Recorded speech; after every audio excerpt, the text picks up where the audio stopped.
Kaya nga, pamilya ka, may pamilya ka, pero ang ginawa mo... Sir, hindi na po bago sa ating mga operatiba yung pag may nahuli po Hanap ka? Kayo mismong bata yung mismong bata, sir, positive sa laceration. Sir, kasi edad lang po ng anak ko yan, sir. Yung bata na nga nagsasabi?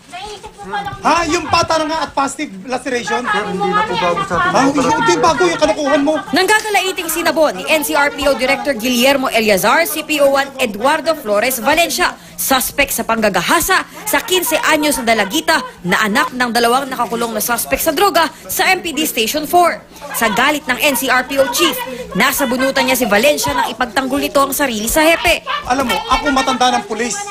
Yung kalokohan na ginagawa mo, kaya tayo nasisira dahil sa inyo. Sir, wala pong katotohanan yan.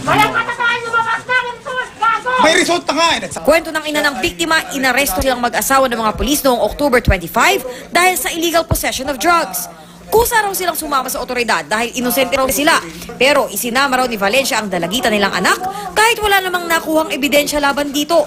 Sabi raw ni Valencia, baka kawala ng mga magulang ng dalagita sa isang kondisyon. Bumubulong siya sa anak ko na magpagamit ka na para mapawalang sala ang mama mo, pati ikaw mapauwi. Pinagsabihan daw ng ina ang anak na huwag pumayag sa kondisyon ng pulis. Pero hindi raw nagpaawat ang suspect. Nilasing daw ng pulis ang bata sa kadinala sa motel. Sabi ko, anong nangyari sa anak ko? Sabi niya, ginamit daw ng Valenciang hayop na yon. Sabi ko, anong kasalanan ng anak ko sa kanya? Bakit yung ginanon? Na may mga anak din kayo, bakit kailangan yung gawin sa bata yun? Sinira niya yung kinabukasan ng anak ko. Dahil sa nangyari, may trauma na raw sa mga pulis ang dalagita. Ani Eliazar, wala raw puwang sa PNP ang mga tulad ni Valencia.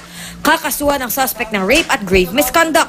Criminal case will be filed against him as well as administrative case. Tumatakbo na yon para siguraduhin natin na masibak na. Nasa pangangalaga na ng DSWD ang dalagita. Athena Imperial, GMA News.